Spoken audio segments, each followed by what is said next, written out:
നമുക്കറിയാം ഈ മാസം 16-ാം തീയതിക്ക് മുന്നേ തന്നെ അറസ്റ്റുകളെല്ലാം രേഖപ്പെടുത്തി വളരെ വേഗത്തിൽ തെളിവെടുപ്പ് നടത്തി മുന്നോട്ട് പോകാനായിരുന്നു അന്വേഷണ സംഘം ശ്രമിച്ചിട്ടുണ്ടായിരുന്നത്. പക്ഷേ പല സാങ്കേതിക കാരണങ്ങൾ കൊണ്ട് മണ്ഡലകാലത്തിലേക്ക് കടന്നിരിക്കുന്നു. എന്നിരുന്നാൽ പോലും അന്വേഷണത്തിന് യാതൊരുവിധ ബുദ്ധിമുട്ടും സംഭവിക്കാതിരിക്കാനുള്ളൊരു നിർണായക നീക്കമാണ് ഇപ്പോൾ നടത്തിയിരിക്കുന്നത്. അതോടൊപ്പം തന്നെ ആ കത്ത് കൂടി, അതായത് ആ പോറ്റി എന്ന് പറയുന്ന ആൾ, ഉണ്ണികൃഷ്ണൻ പോറ്റി, അതാരുടെ ബിനാമിയാണെന്നുള്ള വെളിപ്പെടുത്തൽ പുറത്തു വന്നിരിക്കുന്നു.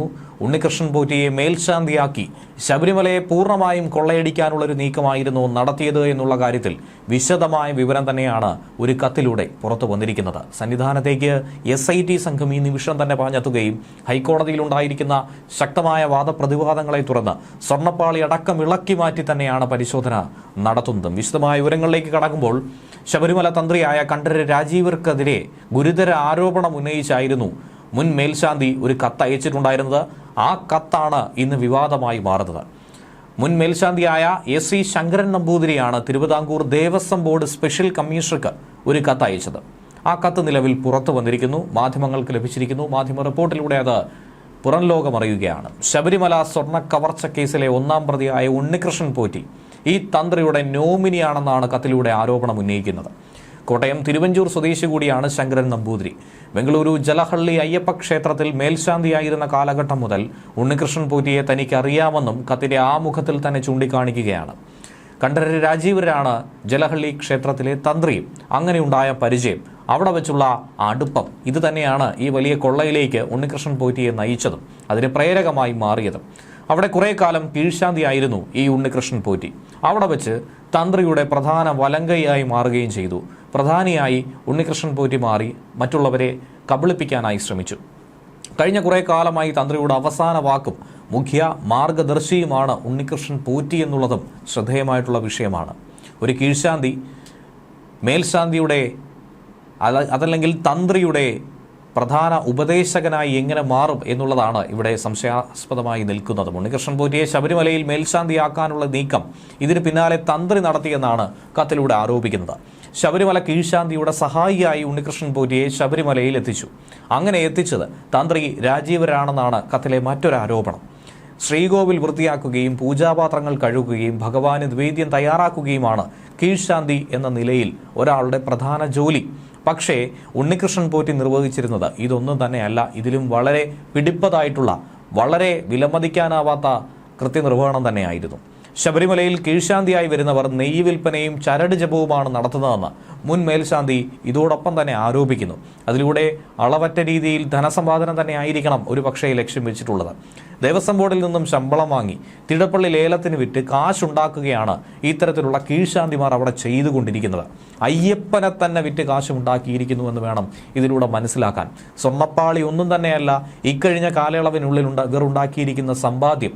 അത് കണക്കിൽപ്പെടുത്താൻ പോലും കഴിയാത്തത്ര വലുത് തന്നെയാണെന്ന് ഇതിലൂടെ മനസ്സിലാക്കാൻ കഴിയുന്നു. ഇങ്ങനെയുള്ള ലേലം വിളിയിൽ പണം മുടക്കുന്ന ഒരു പ്രധാന വ്യക്തി കൂടിയായിരുന്നു ഉണ്ണികൃഷ്ണൻ പോറ്റി. എങ്ങനെയാണ് ഉണ്ണികൃഷ്ണൻ പോറ്റിക്ക് ഇതിനുള്ള പണം ലഭിക്കുന്നത്? എങ്ങനെയാണ് സ്പോൺസറായി മാറിയത്? നെയ്യഭിഷേകത്തിന്റെ ദേവസ്വം ഷെയറായി ലക്ഷങ്ങൾ കൈപ്പറ്റുന്നത് വേറാരുമല്ല, ഇയാൾ തന്നെയാണ്, തന്ത്രി തന്നെയാണെന്നാണ് ശങ്കരൻ നമ്പൂതിരി ആരോപിക്കുന്നത്. പൂജാ സമയത്ത് ശ്രീകോവിലിൽ തന്ത്രിയും മേൽശാന്തിയുമുള്ള സ്ഥിതിക്ക് ഇനി എന്തിനാണ് മറ്റ് സഹായികളെ പ്രവേശിപ്പിക്കുന്നത്? ഈ ഒരു നിലപാട് തന്നെ, ഈ രീതി തന്നെ പൂർണ്ണമായും അവസാനിപ്പിക്കണമെന്നാണ് ഇക്കൂട്ടത്തിൽ തന്നെ പറഞ്ഞിരിക്കുന്നത്.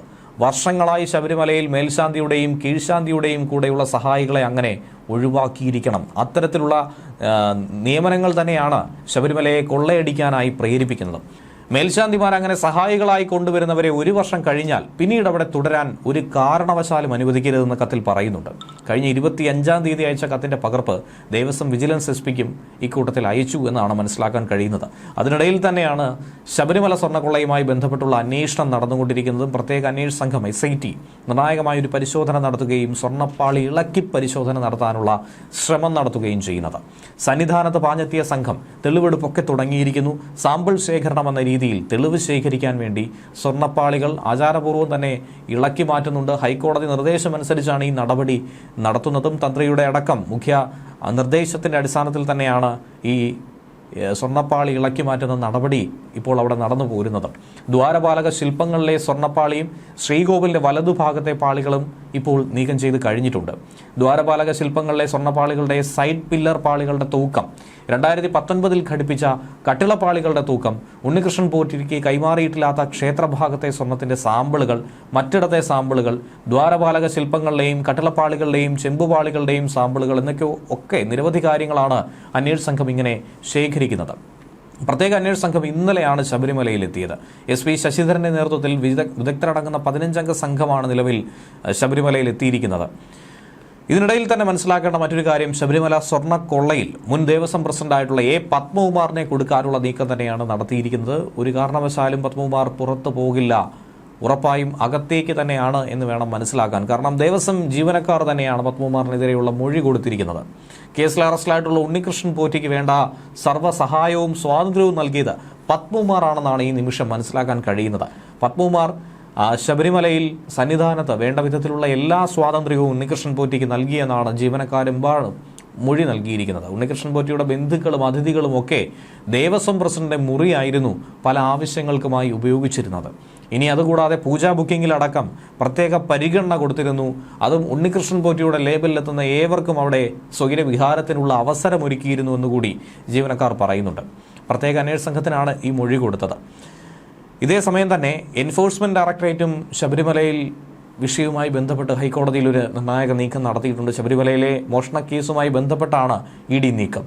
സ്വർണ്ണക്കൊളയിൽ സംസ്ഥാന പോലീസ് രജിസ്റ്റർ ചെയ്ത കേസുകളുടെ രേഖകളാണ് എൻഫോഴ്സ്മെന്റ് ഡയറക്ടറേറ്റ് ആവശ്യപ്പെട്ടുകൊണ്ട് ED ഒരു ഹർജി നൽകിയിരിക്കുന്നത്. അത് പരിഗണിച്ചു കഴിഞ്ഞിരിക്കുന്നു. FIR, അനുബന്ധ മൊഴികൾ തുടങ്ങിയ രേഖകളുടെ പകർപ്പ് തേടിയാണ് കോടതിയെ സമീപിച്ചത്.